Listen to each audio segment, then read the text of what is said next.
Bonjour à tous et à toutes, c'est Julie. Après une certaine absence, je vous retrouve aujourd'hui pour aborder la nouvelle lune qui va avoir lieu le 27 mai 2025. Je suis heureuse de vous retrouver aujourd'hui pour cette nouvelle vidéo. Après une pause de plusieurs semaines qui a été due au départ à des causes de santé. Et puis, ces causes de santé m'ont donné l'opportunité de faire beaucoup de réflexion, beaucoup d'introspection, beaucoup de tri aussi dans certains aspects de ma vie. Et j'ai pris le temps de réfléchir à quelle serait la place que j'allais laisser à cette chaîne. Et j'ai plaisir à partager des vidéos ici, alors je vais continuer à alimenter cette chaîne tant que ce sera le cas. C'est le cas pour le moment. Il risque néanmoins d'y avoir pas mal de changements sur la chaîne, dans le sens où je pense que je vais faire des vidéos sur des sujets annexes aux pleines lunes et nouvelles lunes. Je vais certainement continuer les vidéos de pleine lune et nouvelle lune. Il est bien probable aussi que cette chaîne passe tôt ou tard à ma chaîne en anglais, puisque c'est vraiment quelque chose qui m'appelle. Et ça signifiera donc qu'il va y avoir des changements sur le contenu de la chaîne, sur comment ça va s'organiser, mais bon, je vous tiendrai au courant au fur et à mesure. Si vous voulez travailler de manière individuelle avec moi, vous trouverez un lien pour me contacter dans la barre d'infos. N'hésitez pas à venir me poser vos questions et j'y répondrai avec joie. Pour le moment, me voici donc de retour. Et on... I'm back, baby. Et on se retrouve pour parler de la nouvelle lune qui a lieu dans le signe des Gémeaux à 6 degrés. Une conjonction donc entre la lune et le soleil. Et puis, puisqu'on est dans le signe des Gémeaux, le maître des Gémeaux et donc de cette nouvelle lune est Mercure. Et sur la carte, vous pouvez vous apercevoir que Mercure est également conjoint au soleil et à la lune et qu'on retrouve pas très loin. On peut considérer également toujours en conjonction la planète Uranus qui se trouve dans les derniers degrés du Taureau. On va voir qu'on va s'intéresser ici à plusieurs choses. On voit qu'on a beaucoup de présence de planètes dans le signe des Gémeaux. Puis on voit aussi qu'il se passe pas mal de choses maintenant dans le signe du Bélier, où désormais les planètes Neptune, qui est depuis un petit moment maintenant, mais aussi la planète Saturne qui vient d'y entrer, sont présentes en plus de l'astéroïde Cérès. On a également Vénus, et puis on trouve encore Chiron pour quelque temps dans ce signe-là. On parlera également des nœuds lunaires qui se trouvent en carré à la planète Jupiter, qui lui aussi est en Gémeaux. Et puis enfin, on va parler de Pluton qui est rétrograde dans le signe du Verseau. Il va être rétrograde entièrement dans le signe du Verseau. Il a fini d'en ressortir, il ne va pas repasser en Capricorne ici. Mais il y a des impacts assez importants à tout ceci. Et puis, ma disparition temporaire de cette chaîne YouTube coïncide avec et le carré Jupiter et nœud lunaire et la rétrogradation de Pluton. Et je vous en parlerai un petit peu plus pendant la vidéo. On a donc, comme l'on vient de le dire, une présence assez importante en Gémeaux entre le Soleil, la Lune et Mercure dans les premiers degrés, et puis on a aussi Jupiter. Les Gémeaux, leur objectif évolutif, c'est d'élargir leur point de vue toujours plus, d'aller toujours vers plus vaste au niveau de leur connaissance, de leur ouverture d'esprit, de leurs horizons. Et ici, puisqu'on a quelque chose qui est très marqué au début du signe des Gémeaux, on peut avoir beaucoup de nouvelles idées, de nouveaux horizons, de nouvelles opportunités, peut-être de nouvelles personnes, de nouvelles collaborations possibles qui peuvent se présenter ici. Et cette notion, on en a parlé plusieurs fois pour 2025, la notion de début de cycle, fin de cycle est très très très marquée cette année. Elle va être récurrente en termes de début de cycle, fin de cycle, peut-être des choses qui commencent et puis qui n'aboutissent pas, ou en tout cas qui ont une fin prématurée. Il peut y avoir ça très présent au cours de l'année. Là, on a la notion de début de cycle qui est très marquée, donc, comme je viens de vous le dire ici, mais aussi parce que si vous regardez au tout début du signe du Bélier, qui marque le début du cycle du zodiaque, l'année zodiacale commence avec le Bélier, on trouve tout au début ici Saturne, comme on l'a dit tout à l'heure, un tout petit peu plus loin, 1 degré plus loin, on a Neptune qui est là depuis plusieurs semaines maintenant, et on a également Cérès qui est au début du signe du Bélier. Donc on a vraiment cette idée de nouvelles choses, de nouveaux cycles, de démarrage, de début, de naissance qui est extrêmement marquée dans l'énergie collective et donc par voie de conséquence individuelle aussi en ce moment dans la carte du ciel et dans les influences planétaires.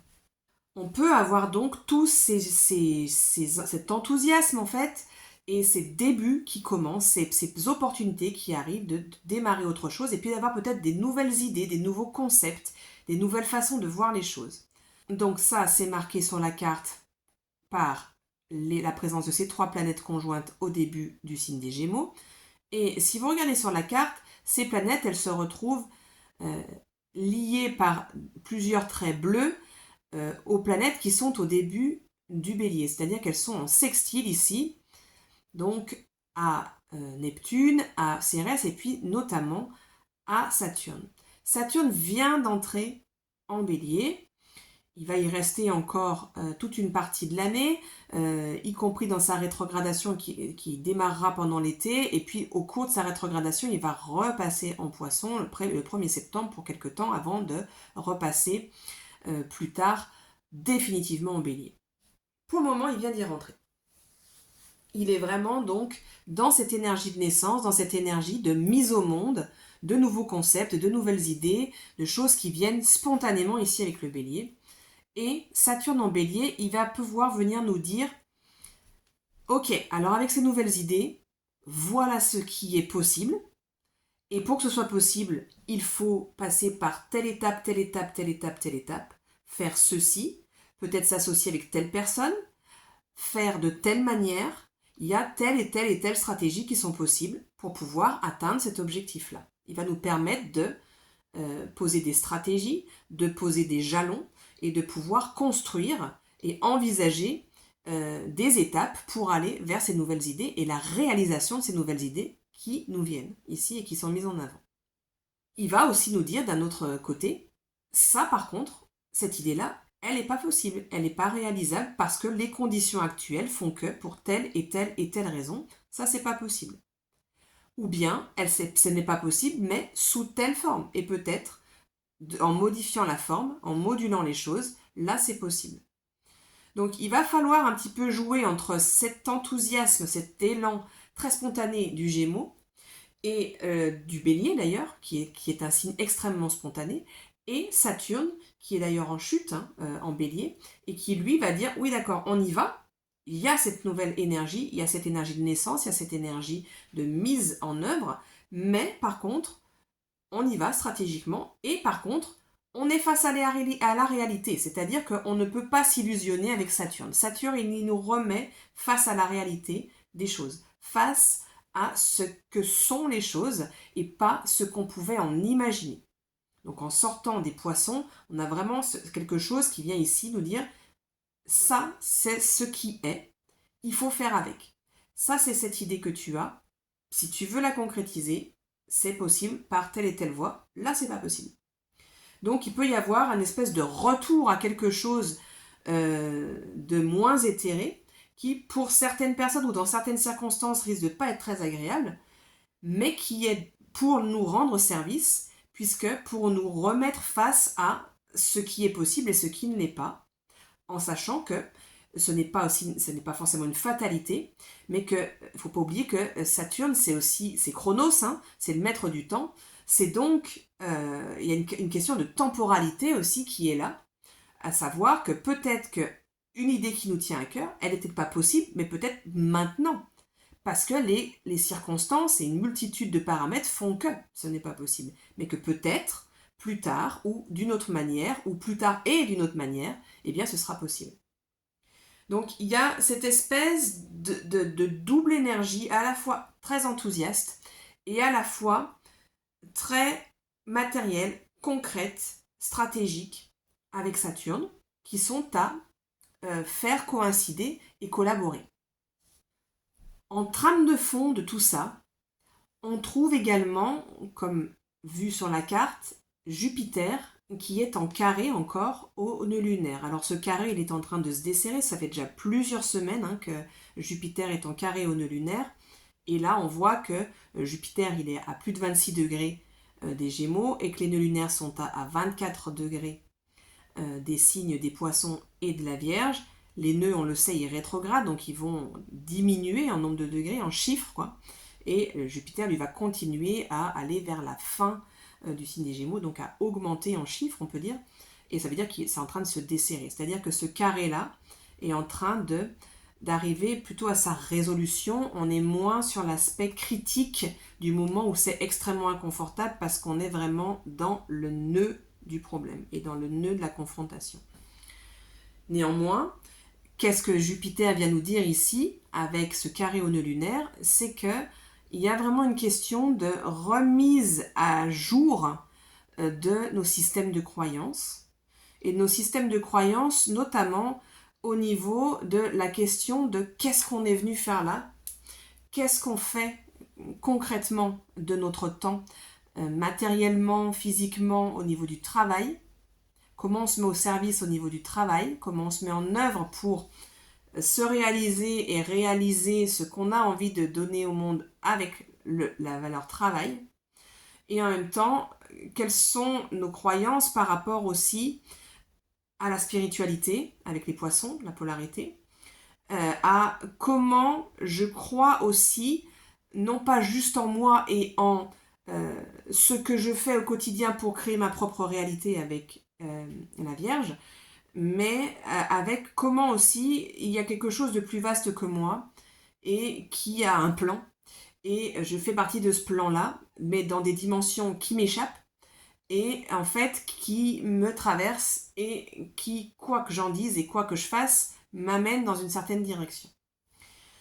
Et il y a vraiment quelque chose à rééquilibrer avec ce double carré, c'est un peu comme si ça faisait les deux pôles d'une balance, et ces croyances-là sont en train de se réajuster à l'intérieur de nous, d'où est-ce que ça part le fait que j'ai décidé d'aller dans telle direction, de poser tel jalon dans mon quotidien pour l'orienter, pour mon travail, pour ma santé, etc. Et d'où est-ce que ça part? Quels sont les objectifs? Qu'est-ce que j'en attends? Qu'est-ce que j'en retire? Et de l'autre côté, où est-ce que j'ai peut-être soit trop penché dans la balance de je me laisse complètement porter et j'ai négligé ces aspects-là de moi, ce que je dois faire dans mon quotidien pour pouvoir aussi manifester, concrétiser ces choses-là et faire en sorte que ça se mette en œuvre et pas que tout arrive du ciel. Ou à l'inverse, j'ai sous-nourri, j'ai sous-alimenté cette polarité de croire en quelque chose de plus vaste et j'ai cru que je me suis cru peut-être comme si on va très profondément comme abandonnée par le ciel, ou en tout cas je n'y croyais pas. Et donc tout reposait sur mes petites épaules pour que les choses se fassent dans le monde et que c'est à force de mes efforts que je fais dans ce sens-là, etc., que les choses se sont produites et que donc c'est moi qui contrôle ma vie et ma destinée. Et on voit bien qu'il y a une espèce d'équilibre à trouver entre les deux, entre moi, je suis le maître de mon destin parce que je pose tel acte, etc. Et donc ma vie, elle va dans ce sens-là et je pose telle intention et voilà, je suis dans tel état d'esprit. Enfin, voilà, ça peut être à tous les niveaux, hein, au niveau concret, au niveau émotionnel, au niveau mental, au niveau psychologique, etc., physique, que je pose ces choses-là, et donc c'est moi qui dirige, c'est moi le maître. Ou à l'inverse, non, bah moi j'ai rien à faire, c'est l'univers qui m'emmène à tel endroit, etc., où il peut y avoir une espèce d'émission un peu. Je démissionne de ma propre vie, je démissionne de mon poste de conducteur, de conductrice de ma propre vie, parce que c'est pas moi qui décide. Et ça peut être deux extrêmes, pour lesquels il faut retrouver une espèce d'équilibre. Et je vous le disais aussi, il peut y avoir la question de pourquoi je fais les choses. D'où est-ce que ça part que je me mette au service? On a déjà parlé de cette notion-là. Hein. La notion de service qui est très marquée par l'axe poisson vierge, ça peut être quelque chose de très noble, comme ça peut être quelque chose de complètement égotique. Tout dépend d'où ça part et tout dépend de ce que ça vient nourrir. Et il peut y avoir aussi des choses comme ça qui viennent se remettre en question de l'ordre de d'où est-ce que ça part en fait. Et les raisons pour lesquelles aussi ça peut être ça, une réévaluation de les raisons pour lesquelles j'ai commencé à faire ces choses-là. Est-ce que c'est toujours d'actualité ou pas? Est-ce que là où j'en suis au niveau de mes croyances, au niveau de ce à quoi j'ai envie de faire ressembler ma vie, c'est toujours d'actualité avec les raisons pour lesquelles j'ai commencé telle chose ou telle chose? Ça fait partie des questions que je me suis posées par rapport au fait de continuer ou pas cette chaîne YouTube. Où je me suis vraiment posé la question de, mais en fait, pourquoi j'avais commencé cette aventure-là? Ce pourquoi, est-ce que c'est toujours d'actualité ou pas? Est-ce que c'est toujours nourri par ce projet ou pas? Et en fonction, qu'est-ce que j'en fais? Il y a ces questions-là qui sont vraiment à l'œuvre et qui viennent du coup influencer ces nouvelles idées qu'on peut avoir. Parce qu'on voit bien que c'est la trame de fond ici et qu'il y a un nouveau positionnement qui est en train de se mettre en place, très profond, très subtil, mais sur lequel il y a besoin de poser de la conscience. Parce que si on veut réellement entamer un nouveau cycle, et c'est vraiment d'une part ce que vient nous demander la nouvelle lune, comme à chaque mois, mais c'est quelque chose qui est plutôt à court terme, d'autre part, ce que viennent nous demander les planètes qui sont au tout début du bélier, puisque là, c'est des nouveaux cycles qui sont sur du beaucoup plus long terme.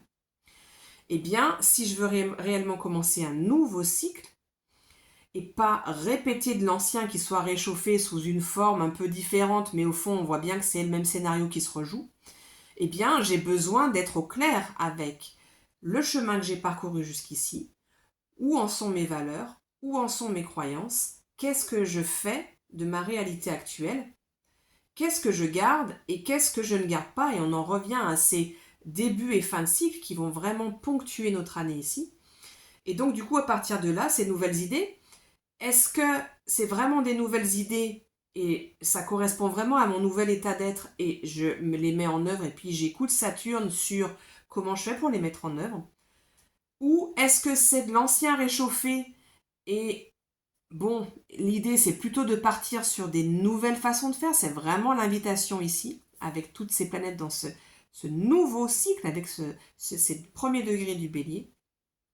Ou bien alors, est-ce que ce sont des nouvelles idées, mais qui s'ancrent quand même dans des anciennes façons de faire, mais qui ont toujours leur utilité, qui sont toujours à l'ordre du jour, et que je vais garder parce que ça fait quand même sens. Voilà, ces trois cas de figure sont complètement possibles ici, et évidemment, d'une personne à l'autre, ça va se manifester différemment, et d'une personne à l'autre, eh bien, on va dire oui, on va dire non pour des raisons différentes.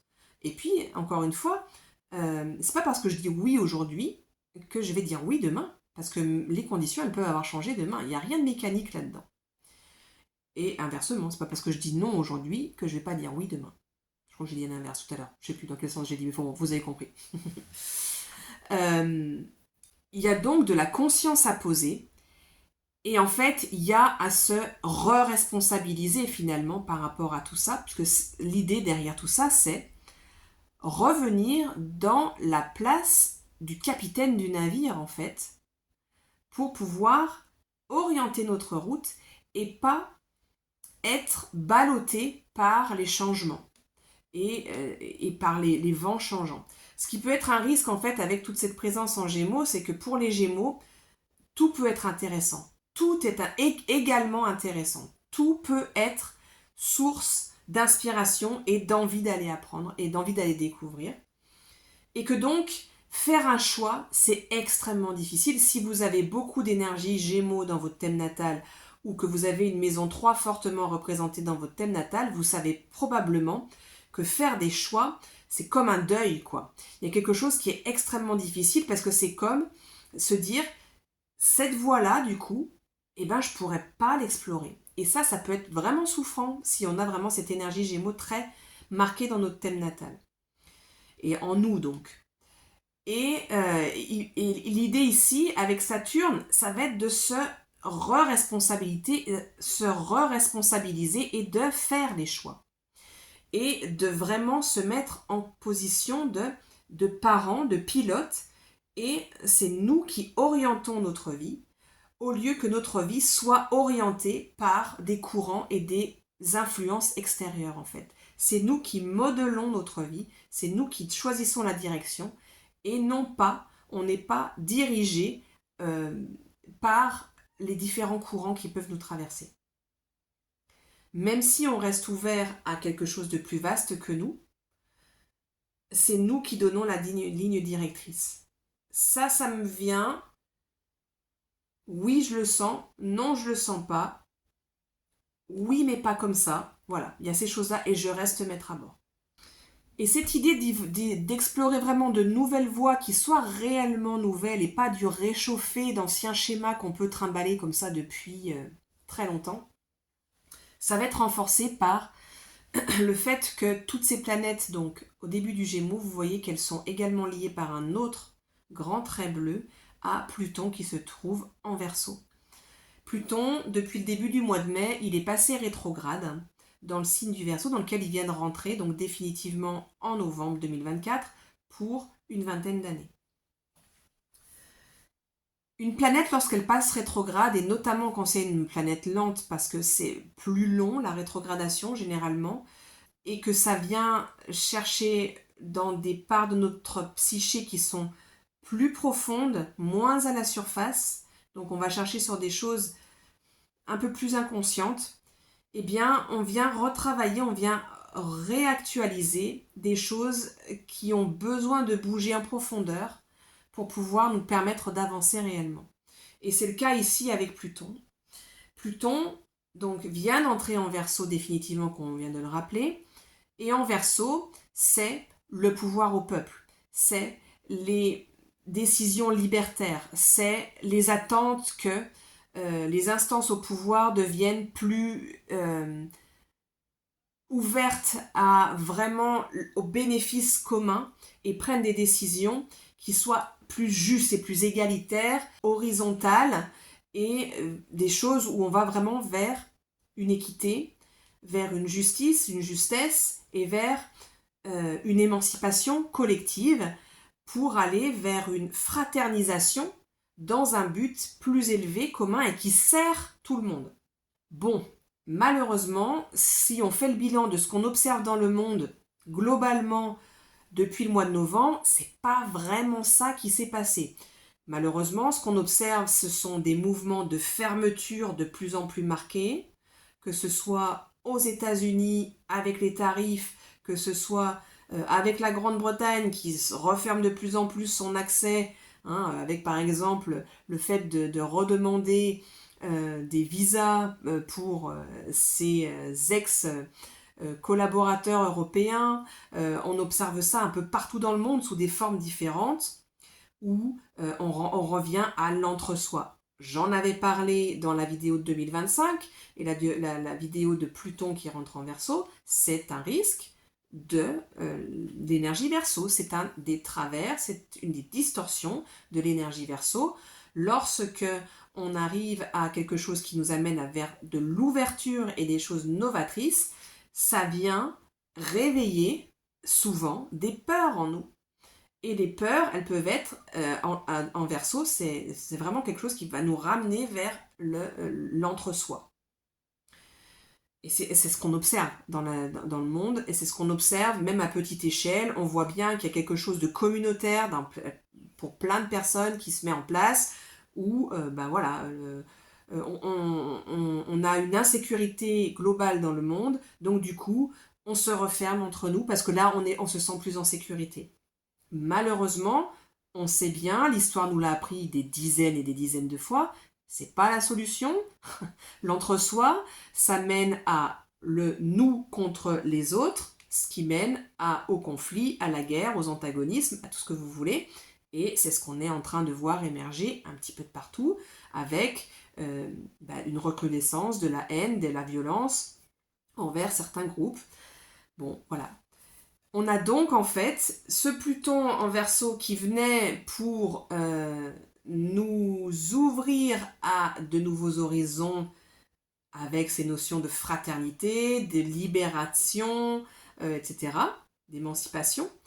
Mais pour passer par là, et Pluton c'est toujours la même chose, on ne peut pas atteindre ces objectifs élevés sans aller nettoyer les bas-fonds auparavant. Donc ici, avec cette rétrogradation, ça nous remet devant l'histoire de « Ok, la société, en fait, elle en est là. J'avais tous ces espoirs et la société, elle en est là. Le monde, il en est là. » Et j'en avais parlé aussi dans des vidéos antérieures. On peut attendre souvent comme ça un sauveur extérieur. Et le sauveur extérieur, ça peut être une personne, ça peut être un boulot, ça peut être une situation où on habite, ça peut être un lieu, ça peut être des circonstances, et puis ça peut être aussi quelque chose de plus impalpable, mais ça peut être le passage de Pluton en Verseau, par exemple, ou ça peut être l'ère du Verseau pour certaines personnes qui s'accrochent à ça en disant « Ah là, tout va changer ». Et en fait, on sait bien que c'est pas ça. C'est pas ça va changer, et puis donc hop, moi, ma vie va s'améliorer, et notre vie à tous va s'améliorer. C'est l'inverse, c'est nous, c'est toujours par là que ça passe. C'est par nous, par notre réflexion, par notre intériorisation, par notre intégration de certaines choses qui sont moches, en fait,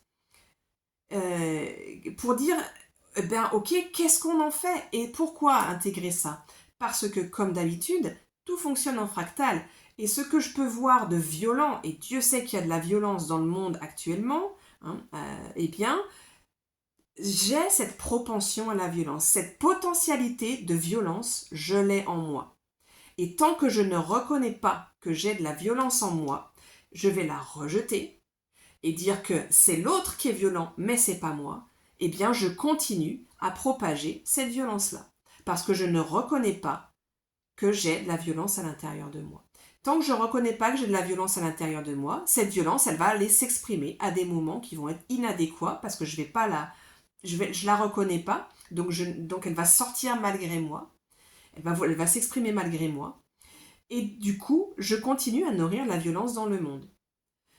Je n'ai pas la main, nous n'avons pas la main sur la violence qu'exercent certains groupes politiques dans le monde, certains gouvernements dans le monde, certains groupes financiers dans le monde.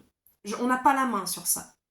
Là où on a la main, c'est en quoi nous, on a la même potentialité à l'intérieur de nous. Et on l'a tous, à différents degrés de conscience aussi, mais on l'a tous. On a tous cette violence-là en nous. Uranus, la maison 11 et le Verseau, en astrologie évolutive, sont associés à la notion de trauma. Donc on voit tout de suite le rapport, le lien entre la violence actuelle et le trauma. Le trauma que l'on reçoit, la violence que l'on reçoit, mais le trauma que l'on peut perpétrer aussi. Et dans le trauma, il y a cette idée de dissociation. Lorsque on est face, bon, je ne vais pas faire une masterclass sur le trauma, mais très brièvement, lorsqu'on est face à quelque chose qui est trop fort, trop violent pour que notre système puisse l'intégrer, le processer et le digérer, c'est ça la définition du trauma, eh bien, se passe souvent un phénomène de dissociation, c'est-à-dire que je me coupe parce que c'est trop violent. Pour vous donner un exemple, une personne qui travaille dans un abattoir, elle est obligée de se dissocier parce que sinon elle pète un plomb, quoi. Elle ne peut pas tuer toutes les 5 minutes, elle ne peut pas donner la mort toutes les 5 minutes en étant consciente de ce qu'elle est en train de faire, sinon elle pète un plomb. On est obligé de se couper quand on est dans des situations d'extrême violence, soit extrêmement forte à un seul moment, soit très forte, même extrêmement forte, et que ça se répète. On est obligé, il y a une part de nous qui est obligée de se couper. C'est ce qui permet de continuer à perpétrer de la violence, en l'occurrence dans un exemple comme ça, parce que sinon on ne peut pas. Et à la fois, on perpétue de la violence comme ça, dans un exemple comme ça, mais en même temps, on la reçoit, cette violence, parce qu'on voit la mort en permanence en face de soi. Et c'est une violence absolue, c'est un trauma absolu. Donc on est obligé de se couper de ça. De la même manière, il y a des espaces où, parce qu'on a reçu du trauma, peut-être des petits traumas à répétition, ou peut-être un ou plusieurs gros traumas, il y a des espaces qui sont dissociés à l'intérieur de nous et auxquels on n'a plus accès, parce que des parts de nous auxquelles on n'a plus accès parce que c'était trop violent. Et peut-être que ici, on a l'occasion de renouer du contact avec ces parts-là. Renouer du contact avec ces parts qui ont été violentées, ces parts qui ont été victimes ou témoins de choses trop intenses pour pouvoir être intégrées à ce moment-là. Et c'est pour ça qu'en ce moment, il peut y avoir quelque chose où on a ces nouvelles opportunités qui se présentent à nous, mais on n'arrive pas à y aller parce que il y a parallèlement à ça des choses qui remontent à la surface et qui sont extrêmement inconfortables. Et en fait, on n'a pas forcément envie d'aller les voir, ces choses-là. Mais pourtant, Pluton, il vient nous ramener ça parce que c'est des parts qui ont besoin d'être réintégrées. Les parts de nous qui ont été hyper violentées, c'est des parts de nous qui sont hyper vulnérables et qui ont besoin qu'on les réaccueille, qui ont besoin de pouvoir être réintégrés, revenir en nous, parce qu'il manque, il y a un trou en nous, il y a une part de nous qui est plus là en fait. Donc on n'est pas complet. Et pour ça, bon, l'IFS, j'en ai déjà parlé, c'est vraiment un outil qui est formidable et qui aide vraiment à s'outiller pour pouvoir soi-même refaire ce travail au final, de reparentalisation. C'est ce travail qui nous est demandé ici avec le fait d'intégrer et de digérer et de se réapproprier certaines parts, certains aspects. Et il y a aussi avec Saturne cette idée de se reparentaliser, de reprendre la responsabilité dans nos vies et comment je mets en œuvre ce que j'ai envie de mettre en œuvre. Comment c'est moi aussi qui redeviens le capitaine du navire. Voilà. Voilà les idées principales qui sont présentes, il me semble, pour cette nouvelle lune. Pas forcément confortable, mais c'est un travail qui est nécessaire pour pouvoir aller de l'avant. Et on est sur un voyage évolutif tout le temps. Hein. On n'est pas sur des périodes où tout s'aligne et tout est magique et tout avance. Ça arrive, où tout est fluide, ça arrive dans la vie. Et tant mieux, il faut les vivre à fond quand c'est le cas. Mais il y a parfois des messages qui nous font croire que c'est ce que devrait être la vie. Et c'est faux, c'est faux. On est sur une période où on n'est pas là pour être en vacances, quoi. On s'est incarné pour avancer sur certains points. Et ça ne veut pas dire que ça doit se faire dans la douleur, mais ça veut dire que ça se fait dans le changement, et dans les prises de conscience, et dans l'évolution. Et ce travail-là, il n'est pas toujours confortable. Et c'est normal, et c'est sa nature. Et donc c'est pas mal s'il y a des moments où c'est douloureux et c'est lourd et ça avance pas comme on veut, ça fait partie du chemin. Donc je vous souhaite beaucoup de tolérance et beaucoup de compassion envers vous-même avec ces traversées-là et aussi de pouvoir célébrer tous les petits pas que vous faites et qui vous permettent de vous reparentaliser, de vous recentrer, de vous réaxer pour pouvoir mettre en œuvre petit pas après l'autre toutes ces nouvelles voies qui peuvent s'ouvrir, toutes ces nouvelles orientations qui peuvent s'ouvrir. Merci de m'avoir écouté. J'espère que cette vidéo vous a parlé. Si c'est le cas, comme d'habitude, n'oubliez pas de mettre un j'aime, de commenter, de faire un partage de vos expériences personnelles, de vous abonner si ce n'est pas le cas et de partager cette vidéo autour de vous. Je vous dis à bientôt pour une nouvelle vidéo.